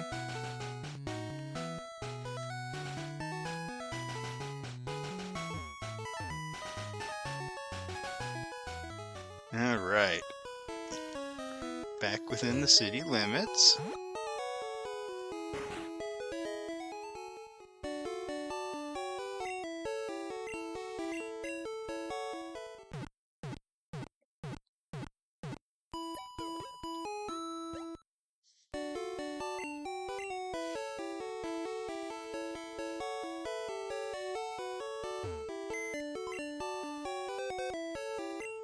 Okay, so we need to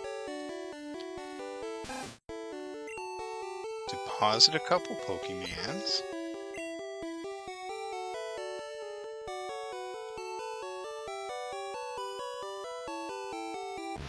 Take out Joe Mama.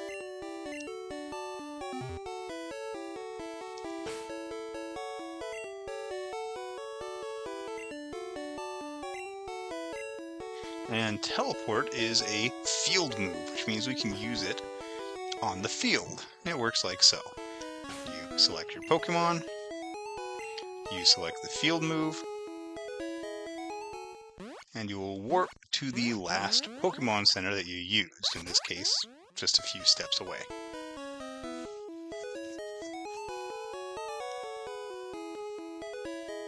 Okay, let me double check the instructions on this.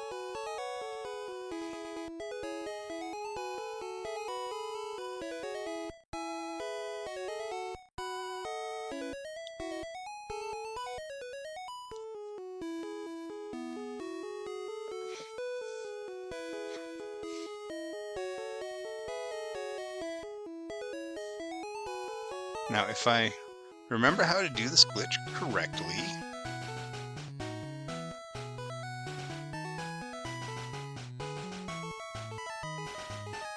yeah, I need to save beforehand.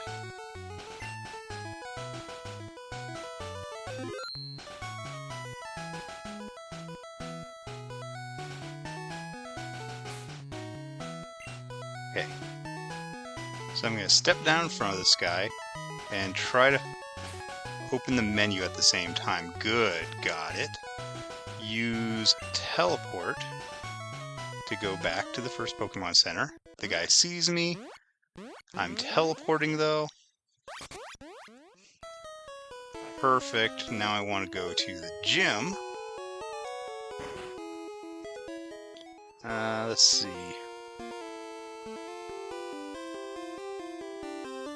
And I want to fight the first swimmer.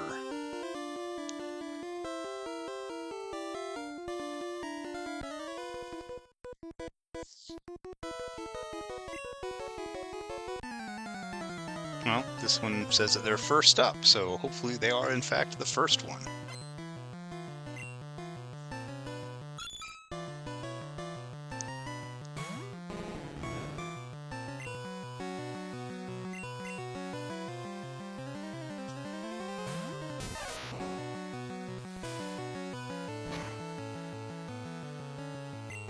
If this doesn't work, like if this does work, then I've got Mew on my team. Cool. If it doesn't work, then I'm going to say screw it for now, and there's another way to get one later. Not even very much later.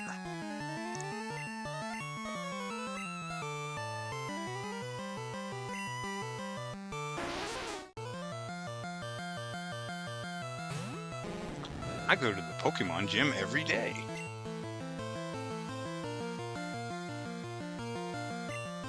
Why am I not using Garlic? He's got water type or grass type attacks.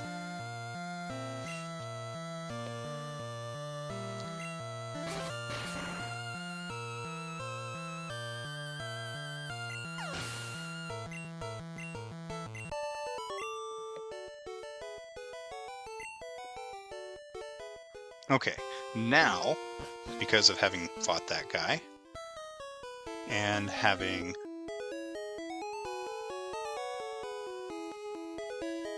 Boy, you know what? I should see if I can buy some Pokeballs. There's the mark.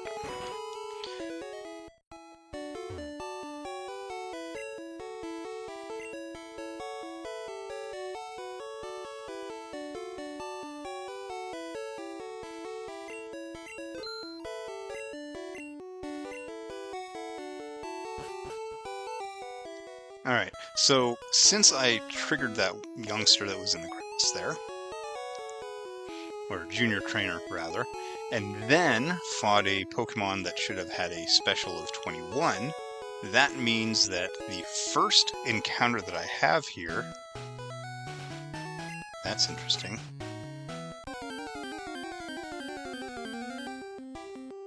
And there's the Mew! Alright! Woo-woo!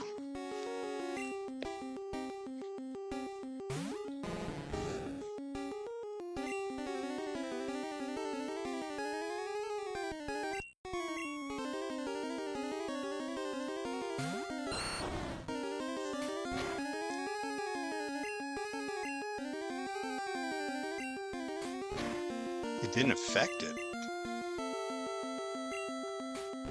That's interesting.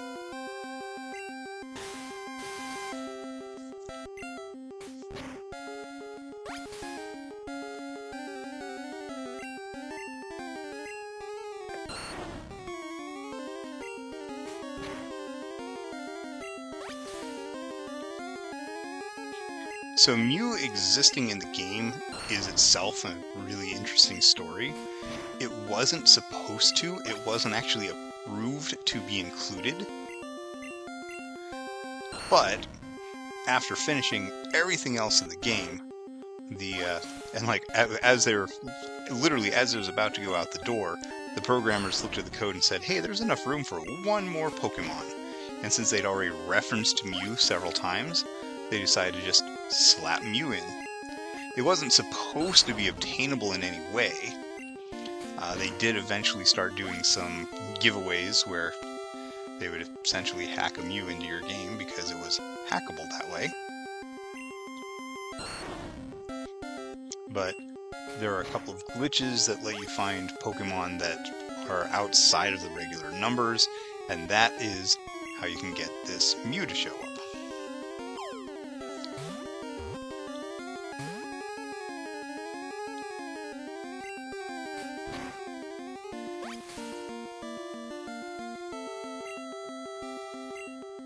Yeah, the Abra, I had a Great Ball for the Abra.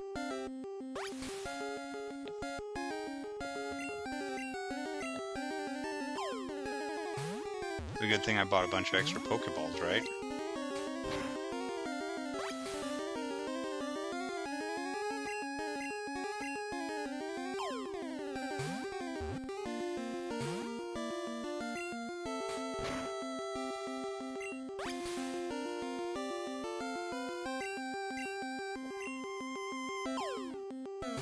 That's a 5, and I haven't gotten a second shake yet. And there's Mew!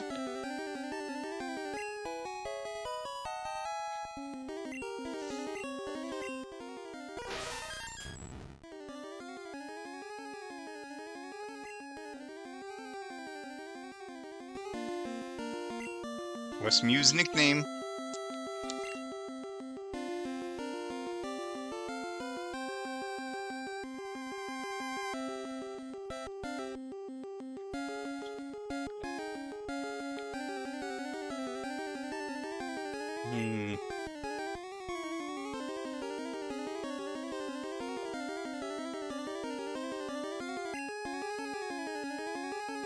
You know what?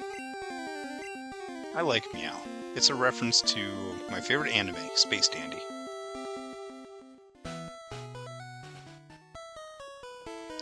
Look at that, I got Mew on my team.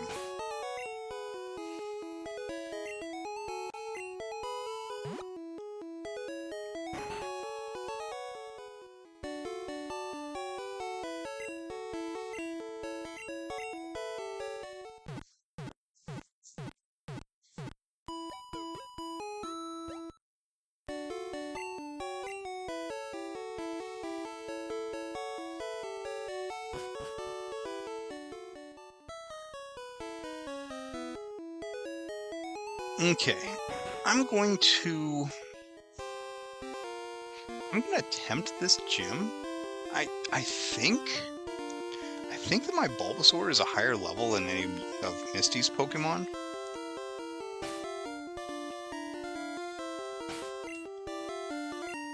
Because my only goal today was actually to finish this gym.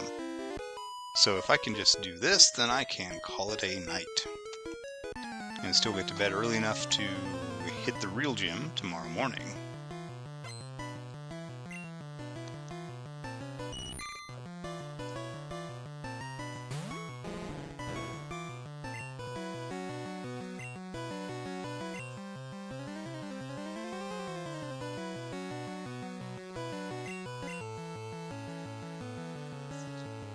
I don't remember Goldeen having that sprite either. I don't know, maybe I just remember, like, the yellow sprites, because I played Red. My cousin had the copy of Blue that I bought him, I played yellow. These sprites are just weirding me out, though, some of them. Some of them do not look like what I remember them looking like.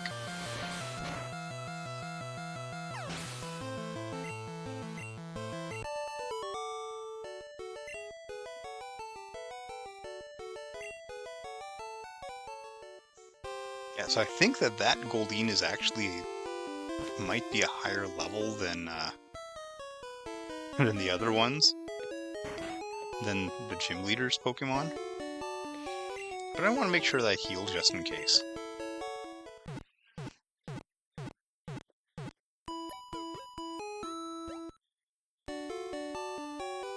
And all of Misty's, she doesn't have like everything that she had in the anime. She's got a Staryu and a Starmie.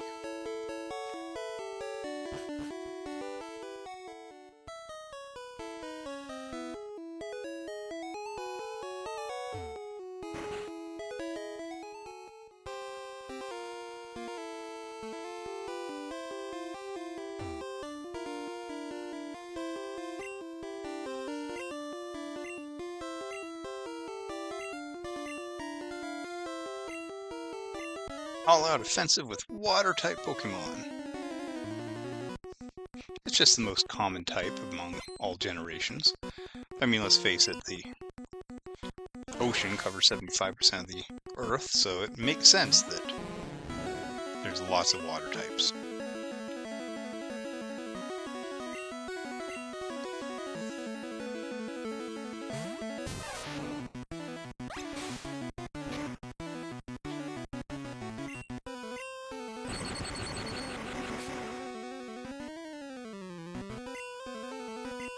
There's a nice critical hit.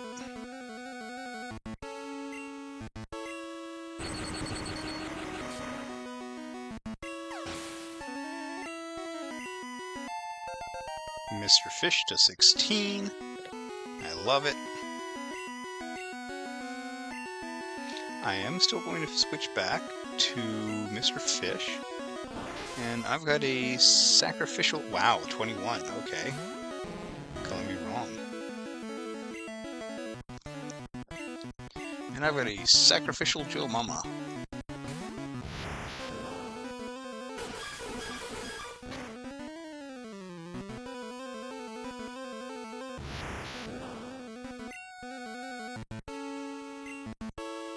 Starmie is actually surprisingly fast. Yeah, at 21 it outruns my Pikachu. Wow! And it does a lot of damage.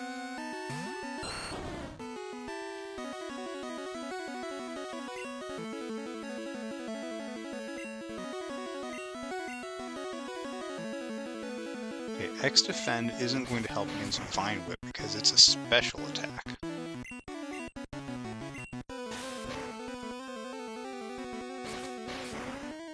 It didn't use up all of its Bubble Beam already, did it?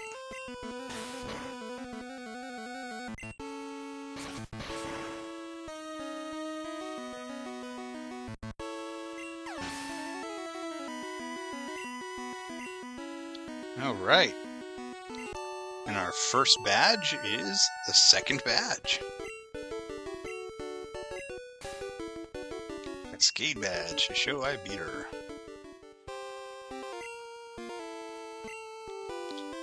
That includes even outsiders. There's more. You can now use Cut anytime. That's the important part. I do need Cut in order to be able to progress past... Gosh, I want to say Viridian City Gym? I keep on saying Viridian City. It's not Viridian City though, is it?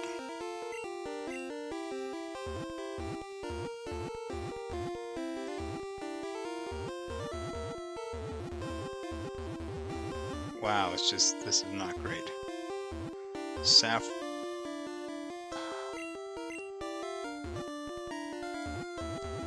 Viridian City, Saffron, 24, 25, Vermilion City, that's the one. Yeah, I need that to progress past Vermilion City.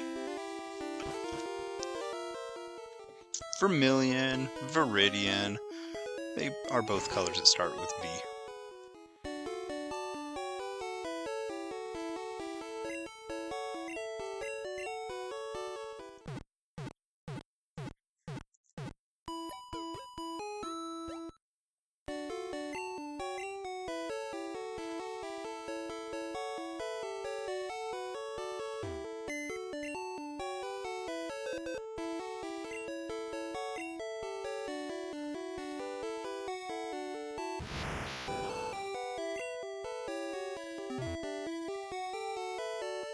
Alright.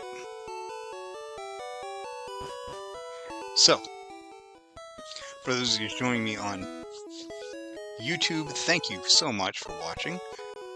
For you guys who came into stream, thank you so much for joining me. And if you can catch me doing this just about every Saturday morning. Next stop is going to be, you know what? I think I can skip Vermilion City.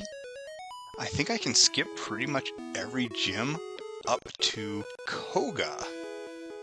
So if that's the case, then I don't think that I'm going to get there next episode. It'll take a little while. But yeah, I'm gonna start on the road to Fuchsia City. Alright. Once again, thank you guys for joining me. As always, Alola.